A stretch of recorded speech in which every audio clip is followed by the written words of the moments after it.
प्रधानमंत्री फसल बीमा योजना के तहत बीमा राशि वितरण में कथित अनियमितताओं से आक्रोशित किसानों ने सोमवार को आगर जिला मुख्यालय पर भारतीय किसान संघ के बैनर तले विशाल रैली निकालकर जोरदार विरोध प्रदर्शन किया। सैकड़ों किसान हाथों में खराब सोयाबीन फसल लेकर सड़कों पर उतरे और अपनी मांगों को बुलंद किया। किसानों का आरोप है कि पिछले 5 वर्षों से मौसम की मार और प्राकृतिक आपदाओं के कारण उनकी फसलें बार बार नष्ट हो रही हैं, लेकिन इसके बावजूद उन्हें उचित बीमा मुआवजा नहीं मिल रहा। मुआवजे की मामूली राशि न तो उनके नुकसान की भरपाई कर पा रही है और न ही परिवार के भरण पोषण में सहायक है। एक किसान ने गुस्से में कहा, दिन रात मेहनत कर हम अन्न उगाते हैं, लेकिन जब हमें ही सम्मानजनक मुआवजा नहीं मिलेगा तो देश का पेट कैसे भरेंगे।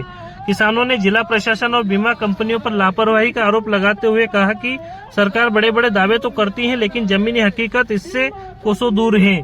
सर्वे समय पर नहीं होते और मुआवजा राशि किसानों तक पहुंचने में देरी होती है। किसानों की मांगे हैं, फसल बीमा राशि का मुआवजा पारदर्शी और समयबद्ध तरीके से हो, न्यूनतम नुकसान का सटीक और आकलन कर उचित मुआवजा दिया जाए, बीमा कंपनियों और प्रशासन की कथित मिलीभगत की जांच हो, वास्तविक नुकसान के आधार पर राशि सीधे किसानों के खातों में जमा की जाए। किसानों ने सरकार को कड़ा संदेश देते हुए कहा कि यदि उनकी मांगे शीघ्र पूरी नहीं हुई तो आगर से भोपाल तक बड़े पैमाने पर आंदोलन किया जाएगा। उन्होंने स्पष्ट किया कि अब किसान चुप नहीं बैठेगा और अपनी मेहनत का हक लेने के लिए किसी भी हद तक जाएगा। Bureau report, Agar Malwa. एक तो प्रधानमंत्री फसल बीमा योजना के अंतर्गत आगर जिले को जो राशि डाली गई है, दावों का जो भुगतान किया गया है, उसमें काफी अनियमितताएं हुई है, पारदर्शिता भी उसमें नहीं है। उक्त दावा राशि को देखते हुए प्रधानमंत्री फसल बीमा योजना की पारदर्शिता पर हम प्रश्न खड़ा करते हैं। सरकार की नीयत और नीति पर भी हम प्रश्न खड़ा करते हैं, क्योंकि जो फसल कटाई प्रयोग होते हैं उनको आधार न बनाते हुए इन्होंने सैटेलाइट के आधार पर फसल बीमा दिया है, और जो सैटेलाइट के आंकड़े लिए हैं उनको भी इन्होंने किसानों को उपलब्ध नहीं कराया, जिला प्रशासन को उपलब्ध नहीं कराया है।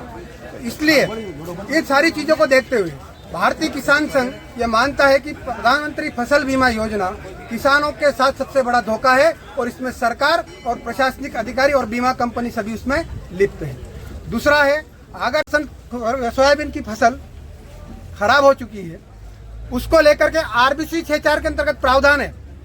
राज्य शासन की आरबीसी 64 है भू राजस्व संहिता की, उसके अंदर प्रावधान है। अभी तक जिला प्रशासन ने किसी भी प्रकार का सर्वे नहीं किया है, तो तत्काल प्रभावित पीड़ित किसानों का सर्वे करे और अपनी रिपोर्ट राज्य शासन को भेजे।